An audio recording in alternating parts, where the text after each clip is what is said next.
IT man ပြောပြမယ် browser တွေသုံးရတာအရန်လေးနေပြီး Facebook ကညီလေးတို့ကြည့်ကျင်တာတွေကိုပဲဘလို့သိနေတာလဲဆိုတာစဉ်းစားဘူးလား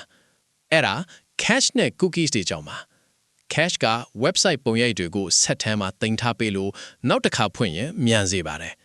cookies ကတော့ညီလေးတို့ရဲ့ဝါသနာနဲ့ login အချက်လက်တွေကိုမှတ်သားပေးထားတာပါကိုယ့်ရဲ့ digital ခြေရာ digital footprint တွေကိုအမြဲတတိပြုပြီးစနစ်တကျရှင်းလင်းတတ်တဲ့အလေးချင်းရှိရင်ညီလေးတို့ရဲ့လုံခြုံရေးပိုကောင်းလာမှာပါ cache တွေအရန်များလာရင်ဆက်လေးလာတတ်တယ်လို့ cookies တွေကနေတဆင့်ညီလေးတို့ရဲ့အပြုတ်မှုတွေကိုကုမ္ပဏီတွေကခြေရာခံနေတတ်ပါတယ်ဒါကြောင့်တပတ်တစ်ခါလောက် clear cache လုပ်ပေးတင်ပါတယ်အားသာချက်ကတော့ website တွေဖွင့်ရတာမြန်ဆန်စေတာဖြစ်ပြီးအားနည်းချက်ကတော့ storage နေရာယူသလိုကိုယ်ရေးကိုယ်တာလုံခြုံရေး privacy ထိခိုက်နိုင်တာဖြစ်ပါတယ်နေ့စဉ်9မိနစ်စာဒီလို IT အခြေခံတွေကိုလေ့လာရင်တစ်နှစ်အတွင်းမှာညီလေးတို့စီမှာတကယ် senior tech mindset ရလာမှာပါ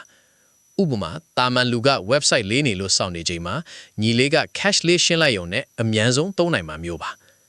နေ့စဉ်9မိနစ်စာဒီလို IT အခြေခံတွေကိုလေ့လာပြီး senior IT brother ဖြစ်ဖို့ follow လုပ်ထားပါရန်ကုန်မြို့တွင်းမှာ IT services တွေလိုအပ်ရင်ကျွန်တော်တို့ IT man ကိုဆက်သွယ်လိုက်ပါနော်